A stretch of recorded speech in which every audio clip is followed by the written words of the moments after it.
Amigas e amigos, TVE Entrevista e o canal Bob Fernandes no YouTube, hoje em conversa com Fernanda Veríssimo, doutora em História pela Sorbonne, mestra em Bibliografia e História do Livro pela Universidade de Leeds, na Inglaterra.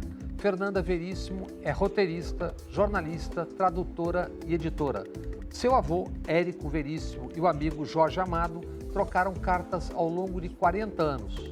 Com essa correspondência, Paloma Jorge Amado e Beth Capinã minuciosamente organizaram um livro recém-lançado. Fernanda escreveu a apresentação e participou da reta final da produção deste livro, que tem também textos sobre Jorge Amado escrito pelo filho de Érico e pai de Fernanda, o genial Luiz Fernando Veríssimo, que nos deixou há um ano. Fernanda Veríssimo, é um prazer recebê-la aqui no TVE Entrevista. Muito obrigada, Bob. Obrigada por esse convite. Fernanda, você nasceu no Rio de Janeiro, mas logo seu pai, Luiz Fernando, e sua mãe, Lúcia, se mudaram para Porto Alegre para uma vida muito próxima dos seus avós na mesma casa. Érico Veríssimo, seu avô, se foi quando você tinha 10 anos, mas você e seus irmãos Pedro e Mariana conviveram décadas com suas avós, Mafalda e Luzia, e por alguns anos também com sua bisavó, Ema. Como foi crescer nesse ninho, nessa geografia humana? Foi educador, de uma certa forma, mais afetivamente do que qualquer outra coisa, porque era uma casa, sempre foi uma casa muito movimentada, era uma casa que os meus avós em Porto Alegre não construíram, eles compraram uma casa recém-feita, se mudaram para essa casa no início dos anos 40, final dos anos 30, na verdade, e lá ficaram. E meu pai se criou lá também, minha tia Clarissa também, e quando ele saiu para o Rio... Sua tia que mora em Washington. Minha tia que mora em Washington ainda. E ele saiu para o Rio, na verdade a ideia era ir para Londres para estudar cinema, ele mesmo um tempo depois disse que seria o melhor lavador de pratos do Sorro, sem dúvida, porque não teria se transformado no cineasta que ele desejava. Mas, dando essa passadinha pelo Rio de Janeiro, conheceu minha mãe, Lúcia, acabou ficando, eu nasci lá, mas estavam os dois quebrados, arruinados no Rio de Janeiro, e meus avós, então, disseram, por que não voltam para Porto Alegre, vai passar trabalho aí, para quê? Então, nós voltamos para Porto Alegre e lá fiquei. E era uma casa muito aberta mesmo, era uma casa cheia de amigos, não só de familiares, né, porque tinha esse monte de gente, mas muitos amigos, muitos parceiros dos meus avós. Era uma casa aberta para leitores também, uma casa muito movimentada. Isso para mim foi uma casa de trânsito. Uma casa de trânsito. E muitos escritores, amigos do Érico, do seu avô. Muita gente. Muita gente. E, em especial, também muitos leitores. Isso é uma coisa que até pouco tempo atrás, até hoje mesmo, ainda acontece, das pessoas baterem na porta da casa, perguntando, aqui é a casa do Érico, aqui é a casa do Luiz Fernando. Às vezes, se minha mãe tá em casa, a pessoa certamente entra para tomar um cafezinho. Então, é uma casa que se manteve muito aberta. Não espalha, hein? Pois é um perigo. E quem governava esse reino? Esse reino, inicialmente, era governado pela minha avó, Mafalda, mulher do Érico, né? Mas assim que a minha mãe chegou, ela passou as rédeas da casa diretamente para ela e acho que nunca se arrependeu.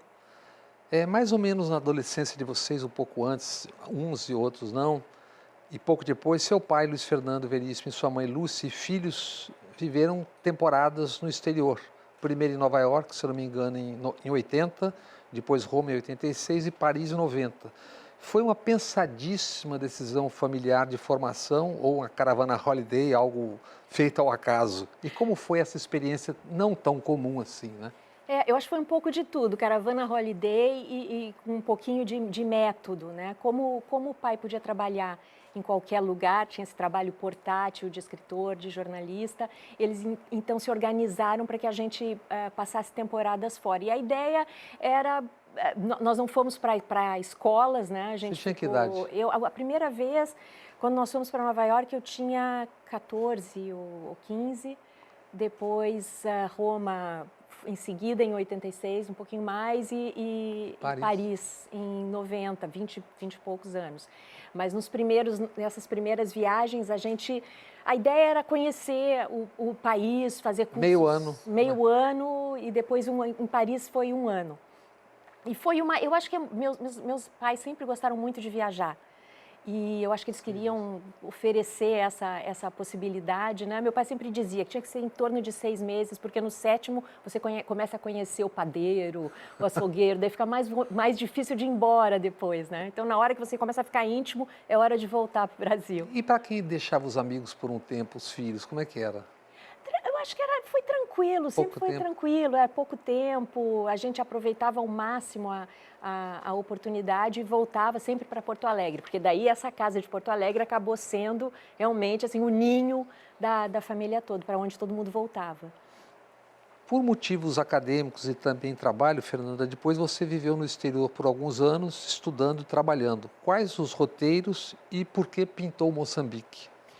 Pois é, eu passei 1 ano e meio em Moçambique, em 97 e 98, meio por acaso. Foi essa coisa meio caravana holiday, assim, também. Eu conheci, estava fazendo um trabalho como intérprete aqui no Brasil e em um dos encontros dessa pessoa que eu estava acompanhando, eu conheci um embaixador, ou que ia ser embaixador de Moçambique naquele ano. E ele, Brasil em Moçambique? Do Brasil em Moçambique. E então a gente conversando e tal, ele disse que estava indo para Moçambique, que havia o SEB, que é o Centro de Estudos Brasileiros, né, que é um centro que há em países de língua portuguesa, e que havia um concurso. Se eu não me animava em fazer, eu estava meio sem rumo, enfim, estava com esse trabalho, mas não sabia. E a gente disse, olha, por que não? Eu tinha uma amiga que morava no Zimbábue na época, eu digo, eu vou.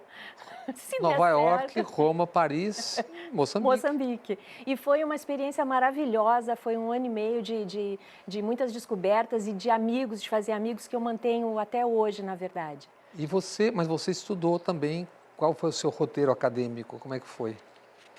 Eu já tinha eu tinha começado várias coisas, não tinha terminado nada, acabei terminando jornalismo e estava nesse interregno aí de estudos, né? E depois de Moçambique, acabei indo para a França para fazer um curso ligado à gestão cultural, que foi também essas coisas, esses caminhos que a vida dá, né? Através de Moçambique, conheci o pessoal da Embaixada da França e, através deles, fui para esse curso que era na Sorbonne sobre gestão cultural e fui para lá para fazer esse curso de 1 ano, acabei ficando 6 anos lá. Você fez História Moderna? Daí eu fiz História Moderna em seguida e fiz a minha tese com a orientação do Luiz Felipe de Alencastro, historiador, que foi também um grande privilégio. E a Inglaterra, onde entra nisso? A Inglaterra, eu fiz um mestrado, eu agora até já me perdi na cronologia, mas eu fiz um mestrado de história do livro, na verdade. Porque, voltando um pouquinho, eu trabalhei numa editora em Porto Alegre durante 5 anos, no início dos anos 90, na LPM.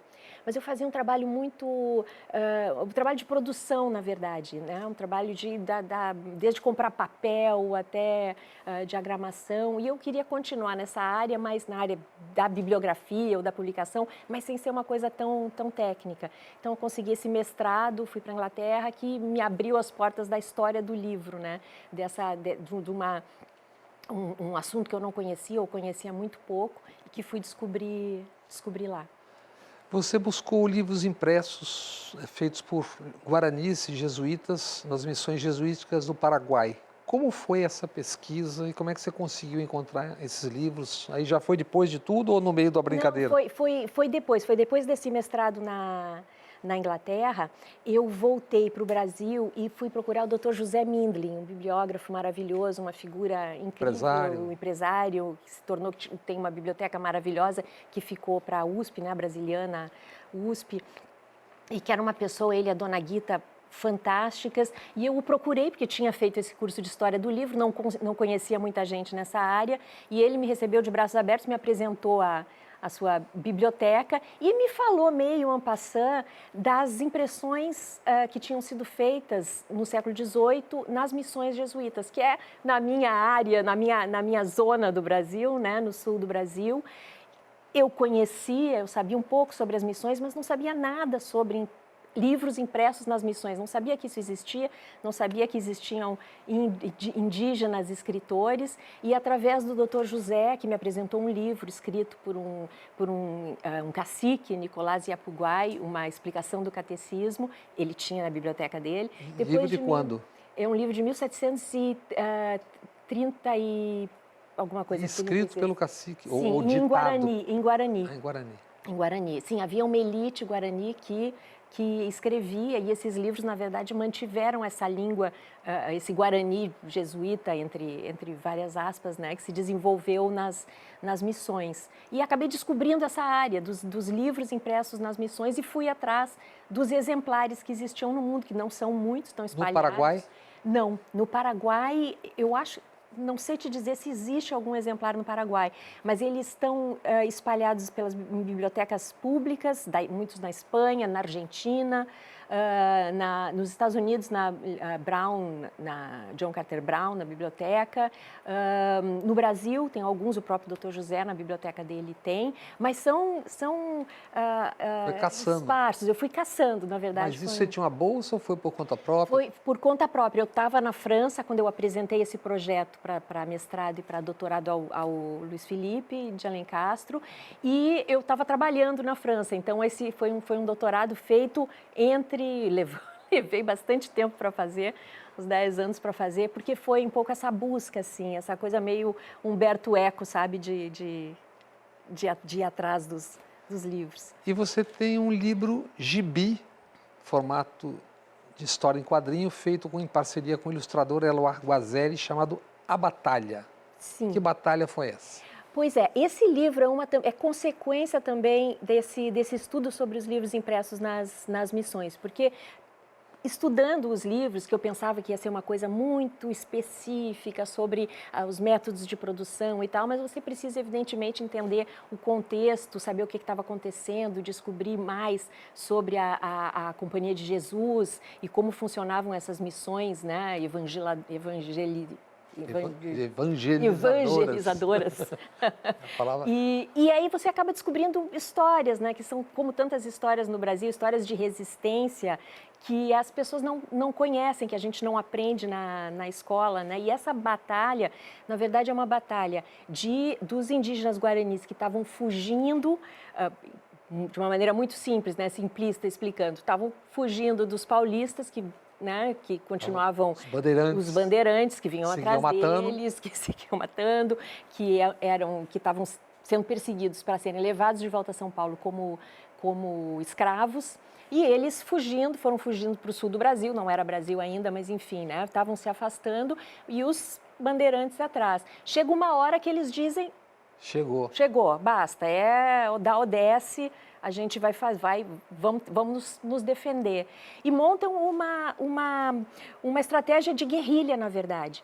Eles param no que seria hoje o norte do Rio Grande do Sul e se organizam para uma armadilha, né, para atacar para uma emboscada daqueles paulistanos, dos bandeirantes que estavam vindo atrás deles. Em Bororé, no norte, Bororé é o nome de um arroio, mas é perto do Rio Uruguai, eles vinham descendo por terra e por rio, e os indígenas, com alguns jesuítas, ficam atocaiados, esperando eles chegarem perto. E os jesuítas? Os jesuítas, alguns, né? Porque isso é uma coisa interessante sobre as missões. A gente tem essa ideia de que eram todos os malvados. Guaranis, não, e também os guaranis subservientes aos jesuítas. Mas, na verdade, as reduções, as missões, que algumas vezes tinham milhares de pessoas, tinham milhares de guaranis e 5, 6 jesuítas. Então, a administração, na verdade, era feita pelos indígenas, né? Mas, nesse caso, alguns jesuítas participaram da batalha e eles ganham essa batalha. São alguns dias, uns 8 dias de luta, tanto no rio quanto no entorno, e eles ganham, mandam de volta os comandantes paulistanos, meio que para avisar, olha, aqui tem tem resistência. Não vem né? que tem. Não vem que tem. E eu acho interessante, porque eu me lembro quando eu estava lendo sobre essa história, eu pensava, a nossa geração certamente, Bob, que via a Sessão da Tarde, os filmes da a derrota do General Custer, O intrépido General Custer. Little Big Horn. Né? E são essas histórias, as histórias de resistência, né? Que a gente sabe dos americanos, mas muitas vezes não sabem E muito aqui na Bahia. Muito. Então, eu achei importante contar essa história e procurei o Guazelli, o Eloy Guazelli, que é um grande ilustrador, uma pessoa que eu admiro muito, e disse para ele, Eloy, essa é uma história de guri, como se diz no sul, né? Flecha no olho, é uma batalha. Tem cavalo. Não tem cavalo, mas metaforicamente. Tem flechada, tem de tudo. E é uma história maravilhosa, né? De resistência, de guerrilha, de briga e de vitória, nesse caso. A longo prazo perderam, né? Esse livro se passa em 2 tempos, com a diferença de 100 anos entre eles, não é isso? É. Como foi essa escolha e de que forma os 2 momentos se relacionam? Porque, na verdade, ele começa numa batalha posterior, de quase 100 anos, que é quando acabam as missões, né? Quando, finalmente, as 2 coroas, Portugal e Espanha, se juntam para expulsar os guaranis das missões do que seria o território português, né? Que ia passar para Portugal. Os guaranis se revoltam, não querem aceitar esse exílio e resolvem brigar. E é um massacre. Eles perdem, Portugal e Espanha matam 1.500 indígenas, isso o final, né? Então, eu peguei, assim, a gente pegou o fim para contar, para voltar, para dizer, é um menino indígena que pergunta para uns mais velhos se existe alguma possibilidade de ganhar aquela batalha, e ele diz, não, essa eu não sei se tem, mas nós já ganhamos uma 100 anos antes. Na reta final, quantos? 1.500, o Sepete Araju, que era um grande, né, um cacique que ficou lendário também, morre nessa batalha. Enfim, são histórias... E você foi ao Paraguai também? Não, o Paraguai não... Conheço a fronteira ali, né, perto das missões. E como é que, quer dizer, o interesse por isso surge na conversa com Mindlin? Tudo isso começou na conversa com o Dr. José, com o Mindlin, porque quando eu descobri que havia essa área que eu não conhecia, da impressão no meio da mata, na verdade, né? Com todos os problemas problemas de produção, evidentemente, a começar pelo papel, a construção da prensa, porque era uma prensa... E como é que faziam? O papel era a única coisa importada. O papel sempre foi um problema, na verdade, né, nas Américas. E os jesuítas chegaram a pensar em produzir papel, mas acho que nunca conseguiram. Então, era o que eles recebiam da Europa ou Pelo rio? Imagino que sim. E daí usavam tudo, né? Usavam e reusavam, por isso que muitas vezes os livros são todos muito rasurados, tem muita marginalia, né? Coisas manuscritas, escritas, corrigidas depois da impressão, mas era impresso de fato, impresso com fontes. E lá nas missões, algumas missões eram vilarejos grandes, né? E que tinham ateliês, eles tinham ateliês que muitas vezes eram mais avançados do que os de Assunção ou Buenos Aires, das cidades coloniais. Realmente funcionava muito bem. E a impressão foi um desses ofícios, né? Que eles desenvolveram lá. Fernanda, uma coisa são as longas pesquisas para fazer um livro, outra é juntar documentos, sendo fiel à documentação, imaginar para criar a história da história.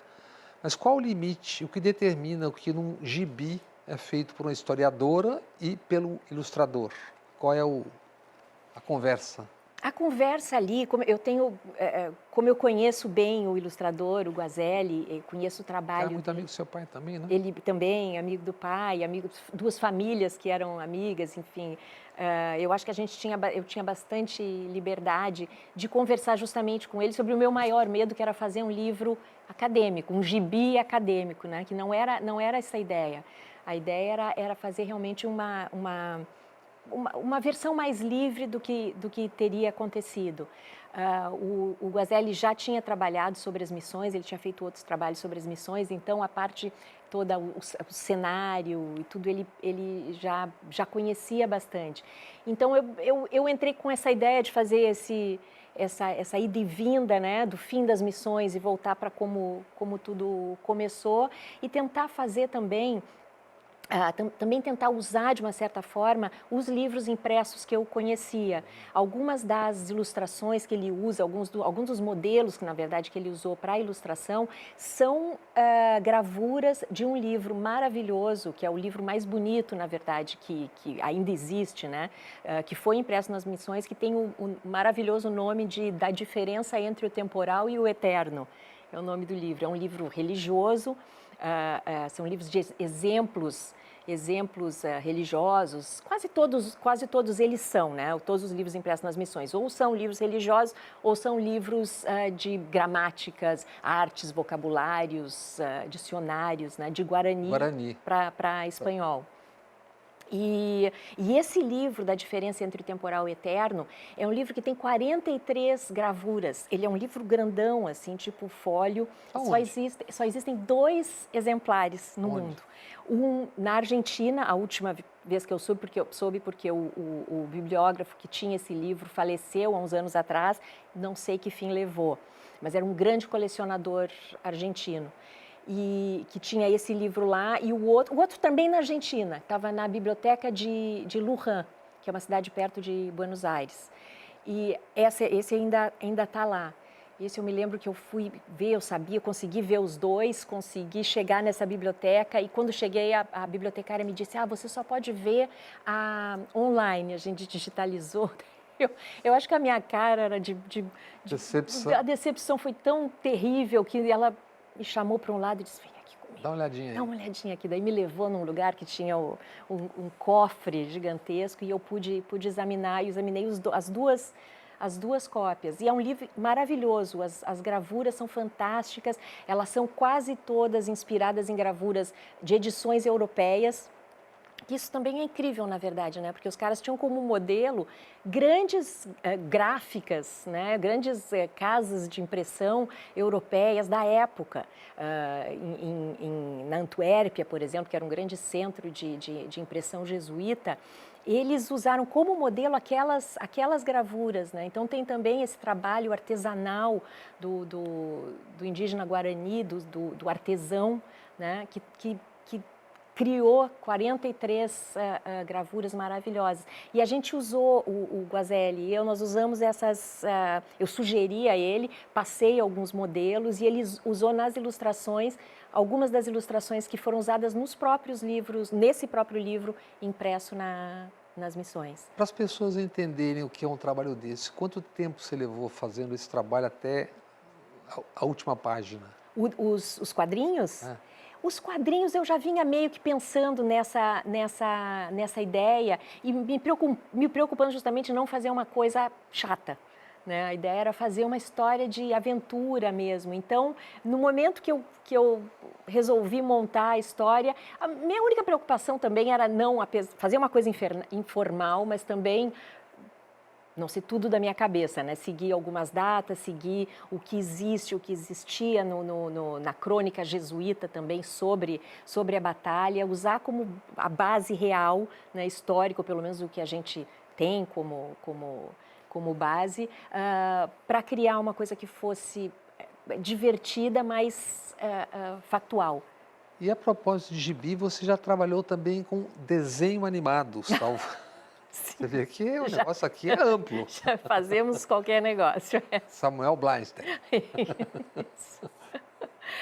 Isso há muitos anos atrás, teve um projeto do National Film Board do Canadá, que veio para o Brasil, junto com a Embrafilme, era no tempo da Embrafilme, e que juntou, selecionou vários animadores. Na época, desenho animado que era feito na mão, né? Isso foi antes de computador, total. E montaram um centro em Porto Alegre, e eu acabei fazendo a produção desse centro. Trabalhei também com o Otto Guerra, que é um grande animador também, tem uma produtora. Esse seu interesse por quadrinho veio o quê? Do pai? Acho que do pai. Isso, meu pai sempre desenhava gostou, as cobras. desenhava as cobras. Sabe que meu avô também era um grande ilustrador. O Érico? Também. Ele gostava muito de desenhar e para quem for lá em casa tomar um cafezinho... Não espalhe. Pode ver no escritório dele, ainda tem tábuas que ele usava, ele botava no colo, ele trabalhava na parte de baixo da casa, né, escrevendo e tal, e à noite subia com os manuscritos, outra coisa que acabou, né, que hoje em dia não existe mais, essa coisa do manuscrito em papel, e que ele daí ia escrever e tal, ia corrigir no papel, botava em cima dessas tábuas e, ao mesmo tempo, desenhava nas tábuas com giz, com lápis de cor, caneta.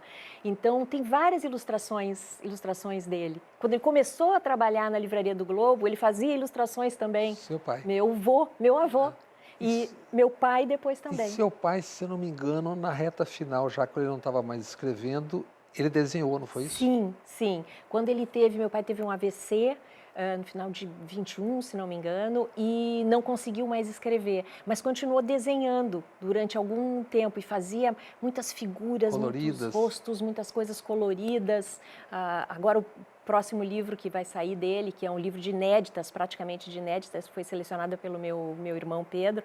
A capa é um desses desenhos que ele fez, que é uma capa bem impressionante, na verdade, que dá um pouco da ideia do que ele provavelmente estava experimentando, porque né? ele já não estava se comunicando Ele não oralmente. estava, não, ele continuou, depois do AVC, ele continuou a se movimentar, ele, enfim, estava em casa e tudo, participando, mas ele não conseguia mais se comunicar e também não conseguia escrever.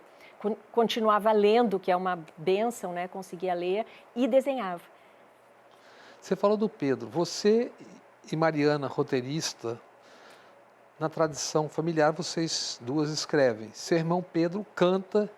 E tem outra pessoa que viveu tudo isso intensamente, tem muita memória, é uma grande narradora de histórias e personagens, Dona Lúcia Helena, sua mãe. Ela vai pôr essas histórias no papel ou nas teclas? Quando? Ela diz que não, ela se recusa, mas eu acho que a gente tem que fazer um esforcinho, porque minha mãe é uma pessoa fantástica, viveu aquilo tudo, ela foi transplantada para o Rio Grande do Sul, né? Ela sempre brinca, era uma carioca de Botafogo. Botafogo. Botafogo, criada depois em Copacabana, bairro Peixoto, quer dizer, mais carioca impossível. Conheceu meu pai lá e diz ela que ele disse que seria por um ano em Porto Alegre. Que eles iriam para Porto Alegre por um ano, estão lá, a minha mãe ainda está lá há 60 e poucos. Da Tijuca, acho que é o Ricardo, né? É isso. Está sendo lançado um livro, motivo que você está aqui em Salvador, inclusive, Cartas Jorge Amado, Érico Veríssimo, com a correspondência de 40 anos entre Jorge Amado e seu avô Érico, desde os anos 30. Obra que você chegou a você na reta final para alguns acréscimos e o texto que chamamos de orelha, né? Livro organizado por Paloma Jorge Amado, filha de Jorge, e Bete Capinã. Qual é a história dessa história? Esse livro que é uma delícia, eu recomendo muito. Esse livro, há uns anos atrás, esse projeto, a Paloma nos escreveu propondo, dando essa ideia, alguns anos atrás. Eu acho que havia um projeto maior de cartas, de todas as cartas de Jorge, enfim, estava dentro de um projeto maior. Nós concordamos, apesar de que, vou fazer uma confidência, o meu avô não era muito chegado o Érico não era muito chegado a livros de correspondência.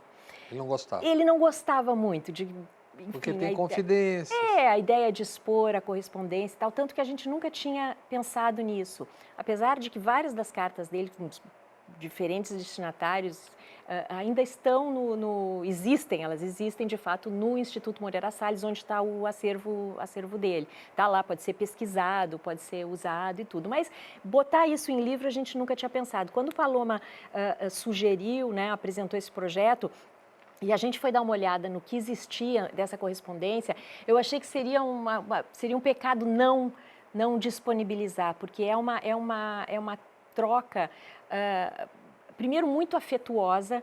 Eram pessoas que se admiravam muito, que tinham muito carinho um pelo outro, se viam pouquíssimo, acho que se viram algumas vezes ao longo dos anos. Uma amizade que começou nos anos 30, quando o Jorge vai a Porto Alegre, não me lembro muito bem porquê, aparentemente fugindo de alguma questão política. Ele foi do Partidão. Foi do Partidão, enfim, mas e foi parar em Porto Alegre e ficou na casa dos meus avós, de Érico e Mafalda. Meu pai, na época, devia ter 3, 4 anos, minha tia Clarice era um pouquinho mais velha, um ano e pouco mais. E eu, inclusive, eu sempre ouvi essa história em casa de como minha tia se apaixonou pelos cabelos de Jorge, passava o dia penteando ele, achava aquilo coisa mais maravilhosa. E ele passou essa temporada lá e nunca mais se afastaram fisicamente, mas continuaram mantendo esse contato. E mais do que essa coisa fraterna, porque as cartas falam muito das famílias, contam as chegadas dos netos, enfim, o que acontece com os filhos e tudo, tinha essa parte muito, muito familiar, muito, muito afetuosa, mas é uma correspondência que fala muito de Brasil também. Fala muito de... Duas ditaduras, enfim, 1000 crises, imagina, essa correspondência começa nos anos 30, né, e vai até a morte do meu pai, do meu avô, em 75. Então, atravessam muitas coisas, apesar de ter algumas lacunas, porque as cartas, muitas se perderam, né, enfim. Mas, pelas cartas, você segue a história do Brasil, segue a história também da literatura brasileira. E isso é o que eu achei mais... Eles conversam sobre. Eles conversam sobre. Eles eram 2 leitores, né? Isso é uma coisa que muita gente mandava coisa para os dois. Olha, mandava o que você coisa, acha? eles conheciam muito, né, o meio literário. Então, não chega a ter fofocas, mas tem algumas coisas engraçadas.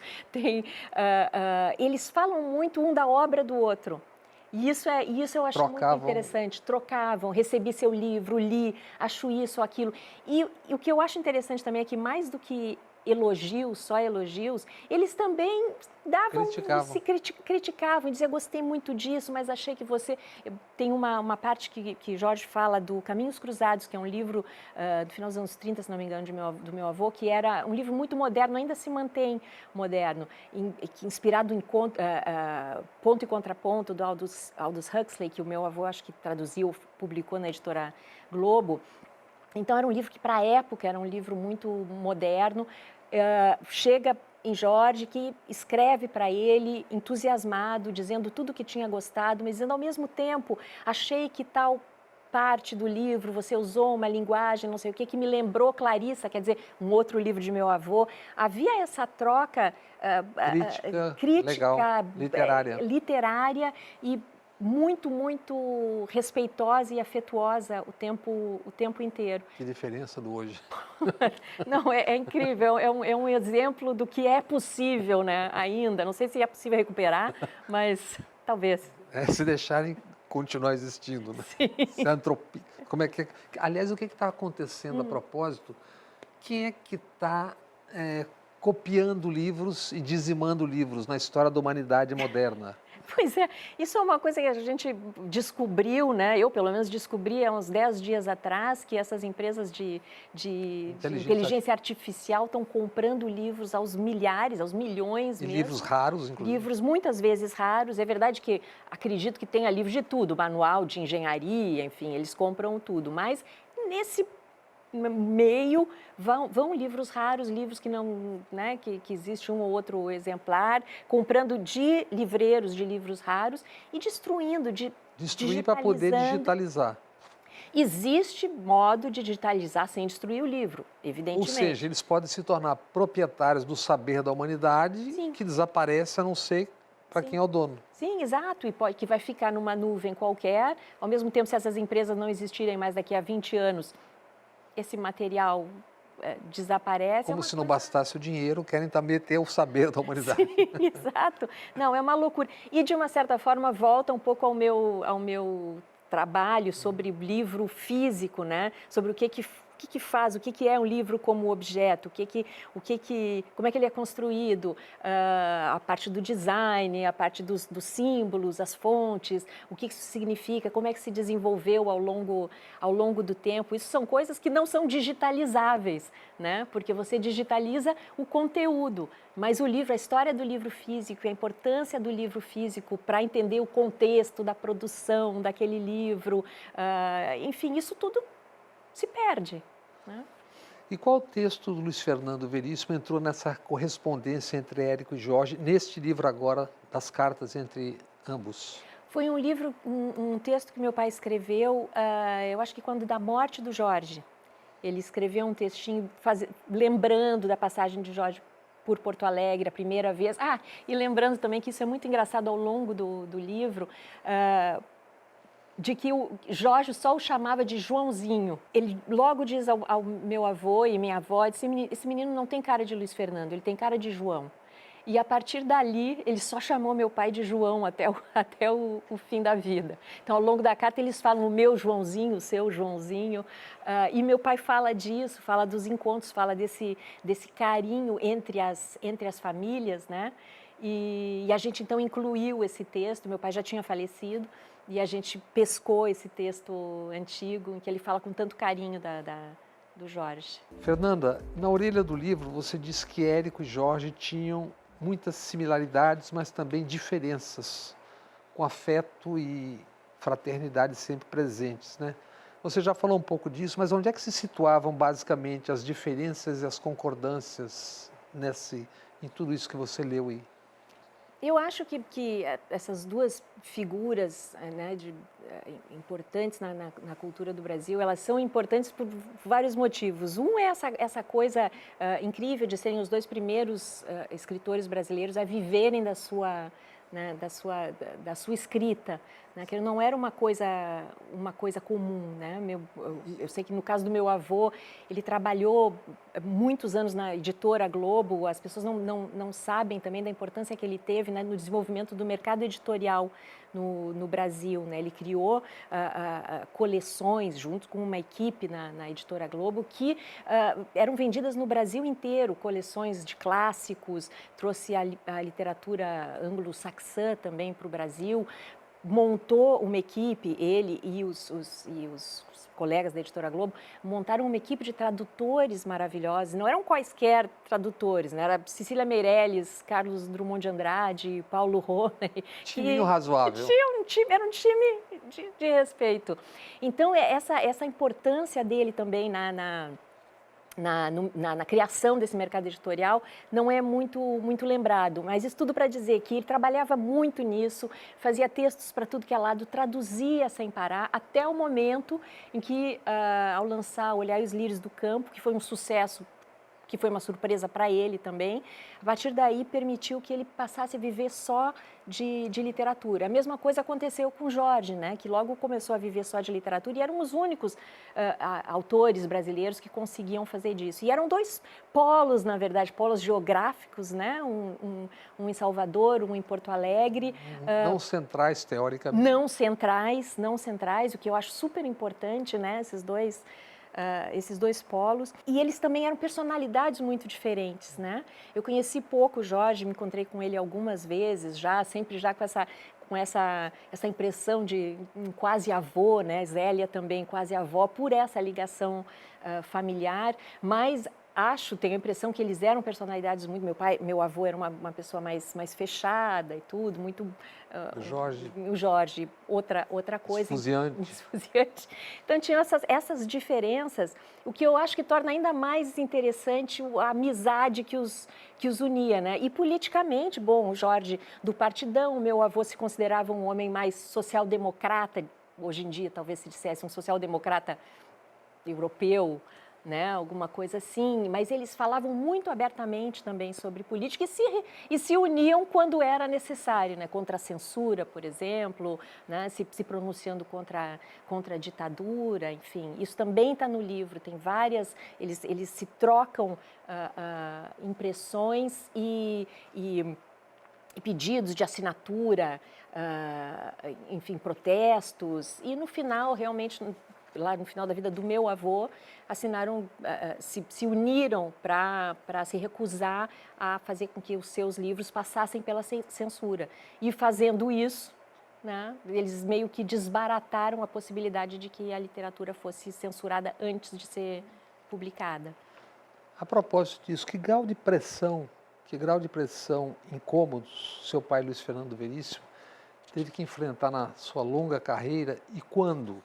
seja nas empresas para as quais trabalhou, seja no cotidiano por conta dos posicionamentos dele, por exemplo, nos anos pós-Dilma, etc, etc, e até um pouco antes. No livro também de cartas entre o Jorge e o Érico, tem o início do trabalho do meu pai como cronista, né?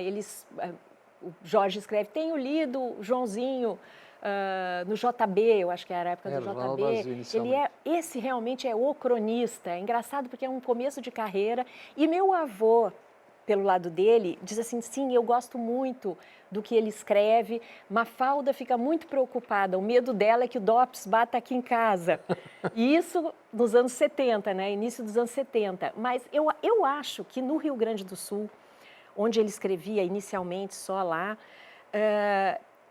o fato de ser filho do meu avô dava uma certa proteção e até possibilidade de se enfrentar. Né? Então, não era uma coisa... Houve tentativas. Houve tentativas. Quando começa a escrever para fora do Rio Grande do Sul também, no JB, mais tarde no Globo... Depois do Globo. Aí havia mais pressões, mas eu acho que ele sempre conseguiu... Bom, assombração sabe para quem aparece. Exato. Então, eu acho que ele conseguia navegar essas pressões, né? Que eram as mesmas para todo mundo, infelizmente. Em outro trecho de uma carta, o seu avô diz, Érico Veríssimo diz, o Luiz Fernando e a Lúcia estão ótimos. O rapaz está escrevendo cada vez melhor, continua, porém, não falando. Diz que só sabe se comunicar escrevendo. Habitualmente, seu pai não era de muitas palavras, mas às vezes deixava o silêncio de lado e conversava muito naturalmente, né? Qual era a chave para isso, para ele ligar de vez em quando? Eu acho que havia assuntos que ele gostava muito. Futebol, o Colorado. Política. Política. Política, acho que ele gostava mais de ouvir. Ficava mais atento, era mais observador. E alguns... Copas do Mundo. Copas do Mundo, vocês dividiram algumas. Se bem que tem uma história maravilhosa que cobravam que todo mundo, Nelson Mota, João Baldo, um ia na igreja, o outro não trocava cueca e cobraram dele. Só você que não faz nada. Ele falou, vocês nunca viram minha sobrancelha quando o outro time está atacando? Ou quando eu estou defendendo? Só na sutileza.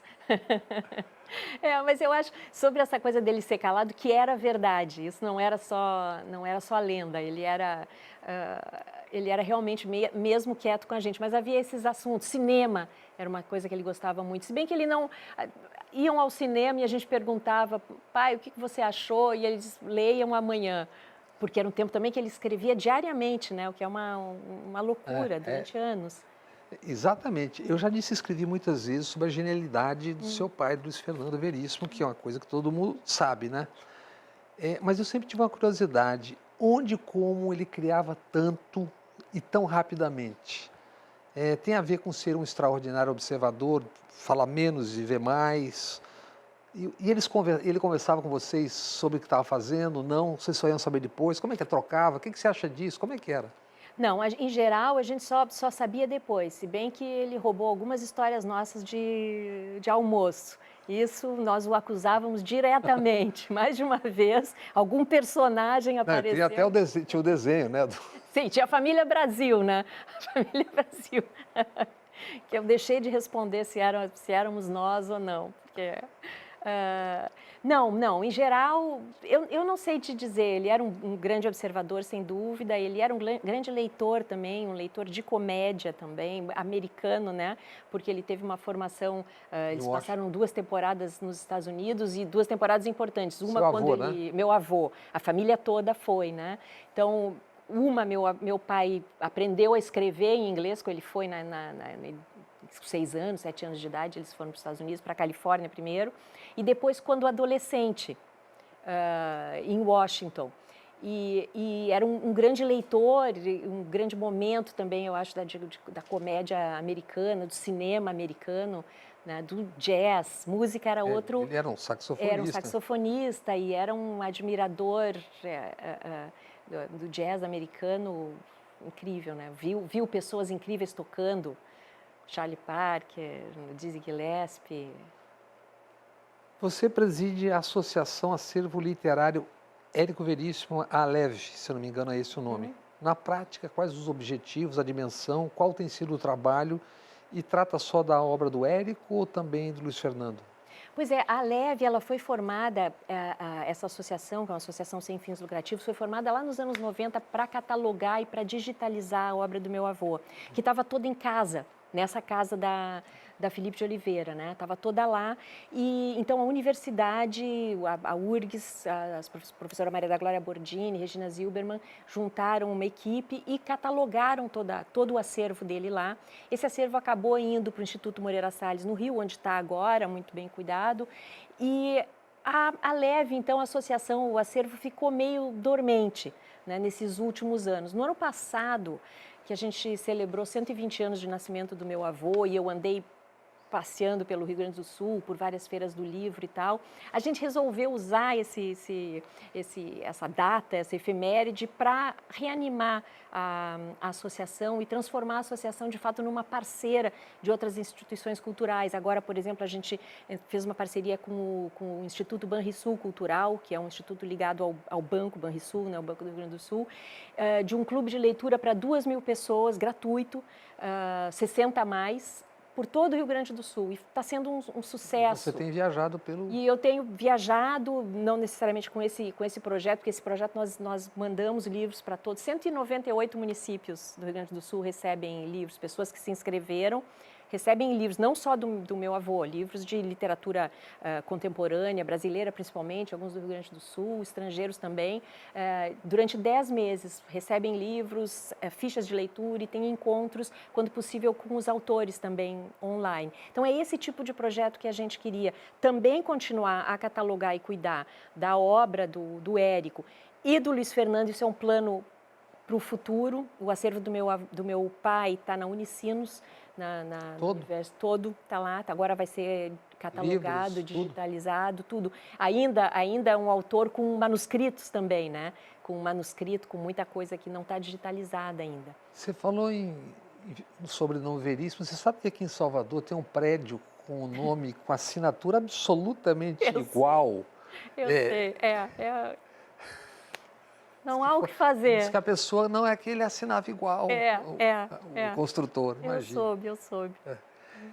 Além de tudo, você é também tradutora, editora. De que área mais? Ficção, academia? O que você traduz ou já traduziu? Eu traduzi mais coisas acadêmicas, na verdade, algumas coisas nessa área de bibliografia também, para a EDUSP, para a Unesp também. Eu faço, na verdade, de 2024, eu não tenho, 2025 foi quando eu me dediquei, na verdade, a reestruturar a Leve, a Associação do Acervo Literário, né, que eu não tenho traduzido, mas é uma coisa que eu gosto, uma das coisas mais difíceis que tem para fazer, eu acho, né, realmente. Você voltou ao Brasil no final de 2005, começo de 2006, você se lembra para quê? Não?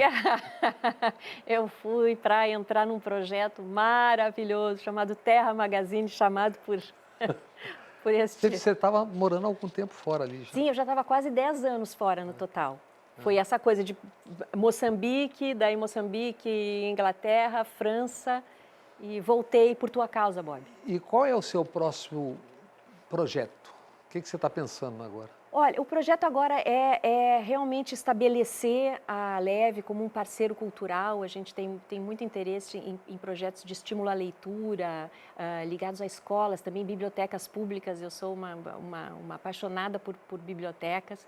Então, eu acho que a Leve tem tudo, nasceu para trabalhar nessa área, né? Também começar o trabalho de digitalização, catalogização, digitalização do acervo do meu pai.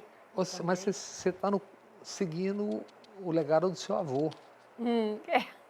Pode ser. Editora, edição. A gente nunca sai muito, né, dessa área. Falando em família, e sua filha, de Andrew, Lucinda, segue a trilha artística da família? Escreve ou algo do jeito? Segue. Ela, na verdade, ela está no Rio, agora terminou a escola, fez 18 anos. E está morando no Rio fazendo um curso de teatro e quer seguir essa área, é uma boa cantora também, tá lá. Com ou sem silêncios, o humor era uma característica inseparável e memorável da vasta obra do seu pai, Luiz Fernando. Além de ferramenta artística, expressão cultural, política, social, era parte também do cotidiano? Como é que era? Ficava lá quieto, tal, mas dava uma penada de vez em quando? Como é que... Sim. Eu acho que é engraçado isso, porque ele era um tímido que gostava de ter gente em torno. Tanto que a casa continuou, mesmo depois da morte do meu avô e da minha avó, a casa continuou muito movimentada, as outras gerações também, a minha irmã, Pedro, sempre trazendo coisas gente para dentro de casa, e ele gostava desse movimento, né? E, apesar de quieto, de vez em quando lançava uma gracinha, sempre tinha alguma coisa a dizer. A gente sempre tentou estar junto o mais possível, né? Almoçar juntos, enfim, havia essa conversa, e uma coisa que eu sempre admirei, tanto nesse núcleo familiar do meu avô e da minha avó, como do meu pai e da minha mãe, é uma certa falta de dramaticidade. Não sei se dá para entender, assim, é isso, sabe? Tem essas coisas que são importantes, não leva nada muito a sério, nem a eles mesmos, né? Levavam a sério o trabalho, evidentemente, trabalhavam como uns loucos, mas assim, não se davam muita importância. Eu acho que isso é fundamental e é uma boa lição para qualquer coisa, né? Para a vida de qualquer um. E vocês seguiram a trilha. Espero. Fernanda, alguns estados do Brasil são um pouco países à parte, culturas muito próprias. O Rio Grande do Sul é um deles, fronteiriço, Argentina e Uruguai, né? Literatura, música, na ambientação, formação cultural, né? Persistem marcas, essas marcas persistem, ou esse é um tempo que está devorando tudo e também isso está sendo devorado por lá? Eu acho que está tudo sendo devorado, e algumas coisas, e algumas vezes eu acho que as coisas têm que ser devoradas mesmo. Antropofagia neles. É isso, não tem coisas que não tem sentido de manter, ainda bem que não existe mais, enfim, meio nos fringes, assim, mas não existe mais essa ideia de separatismo. Existem separatistas, mas não a ideia, né? A ideologia, eu acho que isso morreu, espero. Né? Então, existem figuras lamentáveis, evidentemente. Talvez uma porção de Santa Catarina não concorde com... Pode ser que não, mas acho que Santa Catarina nem aceitaria, nem o Rio Grande do Sul mais, né? Eles se consideram ali fechados. Enfim, estou sendo injusta porque tem gente muito bacana em Santa Catarina, mas eu acho que grande parte desses chauvinismos, assim, devem ser E você, de uma família tão ligada à estética, de uma maneira geral, ética, estética, e a cidade? Você esteve em Belém há pouco, você está em Salvador, as cidades estão sendo atropeladas. Falando em se devorar, né? Em se devorar, foi exatamente por isso que eu pensei. Lá também a coisa... Também, não. Porto Alegre é uma coisa meio maluca, uma impressão que eu tenho de bolha, de construções que você não sabe para quem que estão sendo feitas, de coisas que surgem sem nenhum sentido em meios que deveriam ser meios preservados. Estão todos engarrafados e não sabem por quê. Saberemos logo mais, quando começarem a investigar. Sim.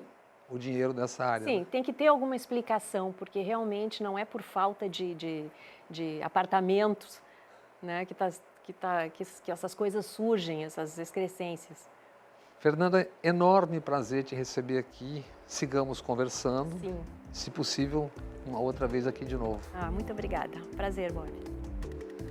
TV A Entrevista fica por aqui. Acesse as nossas redes sociais e até semana que vem.